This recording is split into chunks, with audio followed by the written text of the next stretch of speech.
Thiruvananthapuram അമ്പലത്തറയിൽ ഹരിതകർമ്മസേനാംഗത്തിന് ward കൗൺസിലറുടെ മർദ്ദനം. Ambalathara ward councillor Simi ജ്യോതിഷാണ് ഹരിതകർമ്മസേനാംഗമായി സതീഷിനെ മർദ്ദിച്ചത്. വിവരങ്ങളുമായി സുലേഖ ശശികുമാർ ചേരുന്നുണ്ട്. സുലേഖ, ഹരിതകർമ്മസേനാംഗത്തിനാണ് ഇപ്പോൾ വാർഡ് കൗൺസിലറുടെ മർദ്ദനമുണ്ടായിരിക്കുന്നത്. ജാതി പേര് വിളിച്ച് അധിക്ഷേപിച്ചതായും ഒക്കെ തന്നെ ഇപ്പോൾ പരാതി ഉയരുന്നുണ്ട്. എന്താണ് സമഗ്രമായ വിവരങ്ങൾ?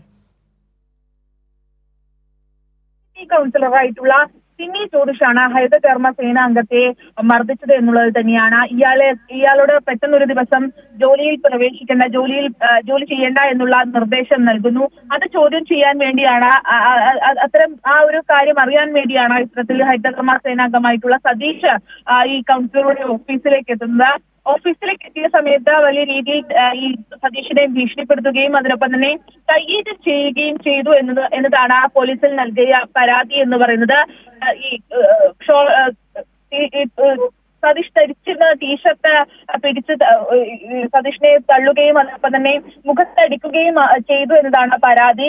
ഒപ്പം ജാതിപ്പേര് വിളിച്ചു എന്നുള്ള പരാതി, അത്തരത്തിലുള്ള ഒരു കാര്യം കൂടി ഈ പരാതിയിൽ പറയുന്നുണ്ട്. എന്തായാലും ഈ ജോലി പിരിച്ചുവിട്ടത് അത് അസ്വാഭാവികമായ കാരണമാണ്. അകാരണമായാണ് സതീഷിനെ ജോലിയിൽ നിന്ന് പിരിച്ചുവിട്ടത്. നഗരസഭയുടെ ഈ ഹരിതകർമ്മ സേനാംഗങ്ങൾക്കുള്ള കാർഡടക്കമുള്ള വ്യക്തിയാണ് സതീഷ് എന്ന് പറയുന്നത്. ആ വ്യക്തിയെ നോട്ടീസ് പോലും നൽകാതെ, ഒരു കാരണം കാണിക്കൽ നോട്ടീസ് പോലും നൽകാതെയാണ് സതീഷിനെ ജോലിയിൽ നിന്ന് പിരിച്ചുവിട്ടത്. ഇത് ചോദിക്കാനാണ് സതീഷ് കൗൺസിലർ സിമി ജ്യോതിഷിന്റെ ഓഫീസിലേക്ക് എത്തിയത്. ആ സമയത്താണ് സതീഷിന് നേരെ വലിയ രീതിയിലുള്ള മർദ്ദനവും അതിനൊപ്പം തന്നെ ജാതി പേര് വിളിച്ചുള്ള അധിക്ഷേപവും നേരിടേണ്ടി വന്നത്.